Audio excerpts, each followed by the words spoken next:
Monsieur Cinieri, la parole est maintenant Monsieur Gilles Lurton, toujours pour le groupe UMP.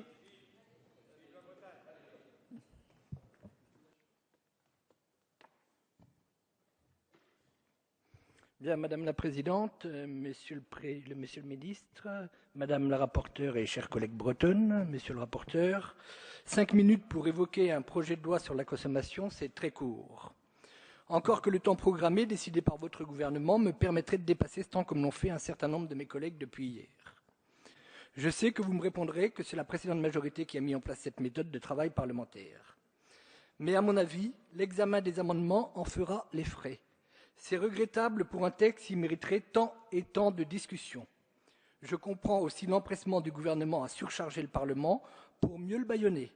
Hier, la transparence de la vie publique, aujourd'hui la consommation, demain le cumul des mandats projets examinés un jeudi et vendredi, alors que tout le monde sait que les parlementaires ont aussi besoin d'être présents dans leur circonscription. Puis le texte sur la modernisation de l'action publique territoriale. Ce n'est pas parce que le bateau gouvernemental sombre que le travail parlementaire doit en pâtir. Aussi, j'essaierai de m'en tenir au temps qui m'est imparti.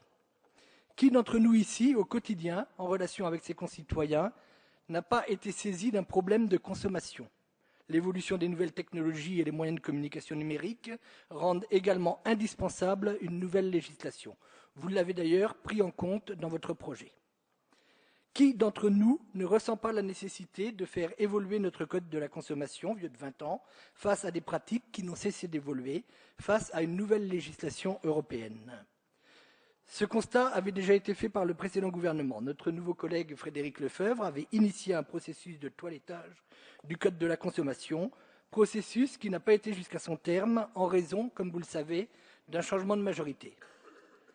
Ce travail doit avant tout être inspiré par une meilleure protection des consommateurs, mais également par la prise en compte de l'ensemble des acteurs économiques. Voilà peut-être enfin un sujet qui pourrait nous rassembler pour le bienfait de nos concitoyens.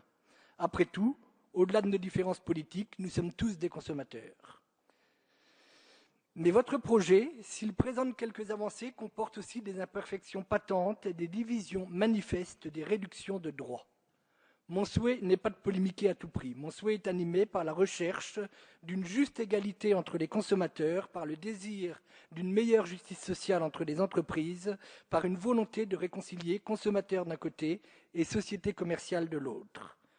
Je prendrai quelques exemples pour illustrer mon propos.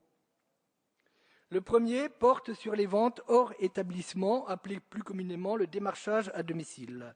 Désormais, à l'inverse de ce qui était admis, le professionnel prestataire de services pourra commencer à s'exécuter avant l'écoulement du délai de réflexion. Une telle exécution empêchera dans les faits le consommateur de revenir sur sa décision. De même, le professionnel se hâtera de s'exécuter avant la fin du délai de réflexion, rendant ainsi impossible le droit à rétractation du consommateur. Désormais également, un paiement immédiat pourra aussi être autorisé dans le cas de vente au domicile du professionnel ou du consommateur lors de réunions organisées. Au passage, vous contribuez ainsi au développement des sociétés organisatrices de ventes privées. Elles auront moins de contraintes à la fois vis-à-vis de leurs employés occasionnels, mais aussi à l'égard de la législation jusqu'alors protectrice des consommateurs. À la précarisation sociale, vous ajoutez une diminution des droits des consommateurs. De même, les foires et les salons seront désormais exclus des ventes hors établissement, alors que jusqu'à présent, la jurisprudence permettait de leur étendre la loi sur le démarchage à domicile. Le deuxième exemple concerne la mesure, à mon sens, la plus symbolique de votre projet et porte sur des actions de groupe. Dans un contexte économique difficile, alors que votre gouvernement n'a cessé depuis 1 an d'assaillir les entreprises de charges et contraintes nouvelles, je crains que l'action de groupe apparaisse comme un risque supplémentaire pour les entreprises, comme la goutte d'eau qui fait déborder le vase. Pour ma part, je veux retenir une proposition régulièrement évoquée depuis plus de 30 ans, remise au goût du jour par le président Jacques Chirac dans son discours de vœux de 2005. Cette idée est revenue depuis régulièrement dans les rapports Châtel ou Novelli. Il existe en effet un problème d'équilibre entre d'un côté des professionnels indélicats et de l'autre côté des consommateurs qui n'osent pas souvent, pour des raisons de coût et de complexité de procédure, demander réparation de leur préjudice. Notre rôle et d'assurer une meilleure protection des consommateurs face à des entreprises qui abuseraient d'eux et ne respecteraient pas leurs droits. Après tout, l'entreprise elle-même devrait s'en trouver renforcée en crédibilité et en force de vente. Car ce ne sont pas les entreprises respectueuses du consommateur qui sont visées. Ce sont celles qui fraudent et qui réalisent des profits au mépris des règles protectrices des consommateurs. Ce sont celles également qui exercent une concurrence déloyale vis-à-vis des autres professionnels. Je veux dire que cette action, si elle est bien encadrée, ne sera pas nuisible aux professionnels, bien au contraire.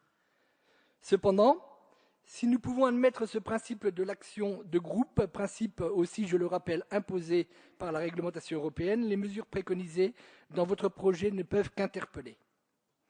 Pourquoi limiter cette action au préjudice matériel? Depuis hier, Monsieur le ministre, vous nous avez annoncé son extension aux problèmes de santé, aujourd'hui aux problèmes d'environnement. Eh bien, c'est bien la preuve que le débat parlementaire fait évoluer le texte et peut apporter quelque chose et ne doit pas être négligé. Pourquoi créer ainsi une rente? Car c'est bien de cela qu'il s'agit aux associations de consommateurs nationales et, in fine, vous le verrez, Monsieur le ministre, à une seule association. Pourquoi créer des compétences de tribunaux alors que nous savons tous ici que les moyens ne leur seront pas donnés? Que deviendront les actions individuelles dès lors qu'une action de groupe sera lancée? Qu'en est-il enfin des garanties données aux entreprises quant à la publicité d'une telle action alors que nous savons que certaines associations diffusent largement leurs actions judiciaires avant même qu'un juge ne se prononce? Je crains que votre projet ne divise et n'apporte que des interrogations sans pour autant améliorer le droit des consommateurs et la quiétude des entreprises. Je vous remercie. Merci, Monsieur Lurton.